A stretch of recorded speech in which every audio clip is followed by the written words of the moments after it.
शराजी साहब और सागर हाशमी साहब और मुराद हाशमी साहब और निज़ामी मधु साहब के साथ महफिल में मौजूद तमाम शोरा अदब और अहल खान और दानिश्वर हज़रात, आज हम तकिया के हवाले से गुफ्तगू कर रहे हैं।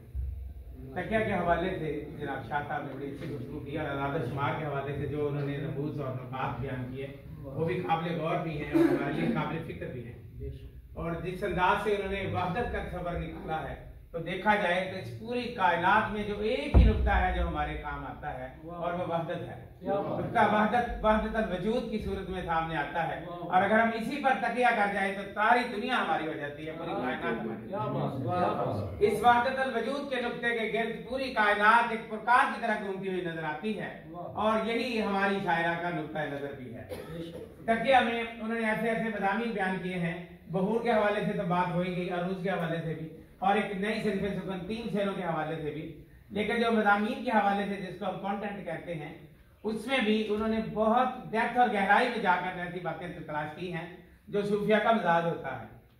मौजूद सामीन, तकिया वो जगह है जहाँ पर सूफिया अपनी रातें गुजारते हैं और उनके रत जगह वहां पे गुजरते हैं और वो हुजरा या तकिया जो सूफिया की जो खिलवतगाह होती है जिसमें मुकाशफात और मुनाकशात होते हैं और उन पर जो कश्फ के मरहले तय होते हैं उसी का नाम तकिया होता है और उनकी वजह भी यही होती है कि पूरी कायनात उस पर तकिया करती है और यही उन्होंने इसका नाम रखा है और ये एक अलामती नाम है।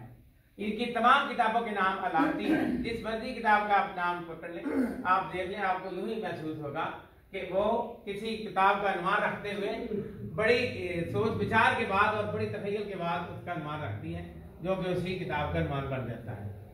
परवीन साजल असरे हाल में साहब फिक्र शायरा है, वो शायरी बराए शायरी नहीं करती, उनकी शायरी एक मकसद लिए हुए है, एक नस्ल लिए हुए है और वो तलाशे ज़ात और वो हकीकत तक पहुंचने का मकसद है।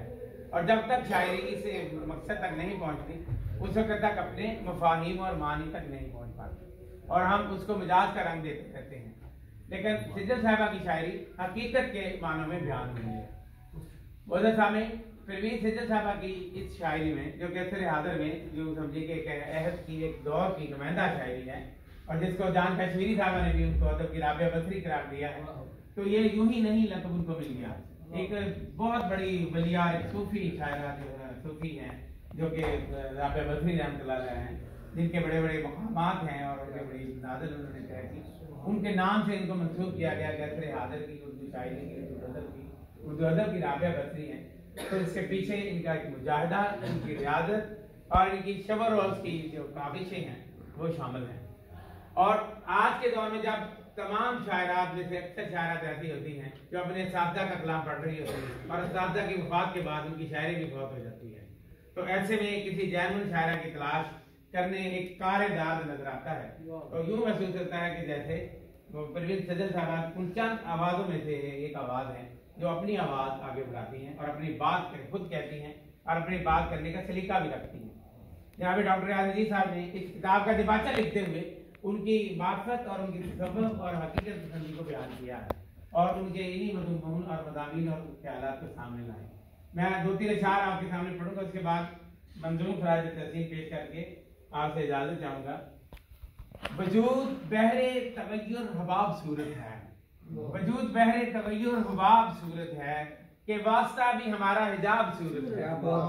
हयात शुक्र मशागल अजीब से ठहरे हमारा जीना यकीनन के ख्वाब सूरत है। गमान वहम नहीं ये मुशाहिदा ठहरा कि नामा देख सजल क्या हिसाब सूरत है। इसी तरह दिखाई दे जो भी वैसा मगर नहीं मुमकिन, समझ में आए है जैसा मगर नहीं मुमकिन, शुहूदो शाहिदो आईना और ही ठहरा हकीकतों में है ऐसा मगर नहीं मुमकिन। सजल है पेशे नजर एक ख्याल खींचा जब के ख्वाब सामने कैसा मगर नहीं मुमकिन।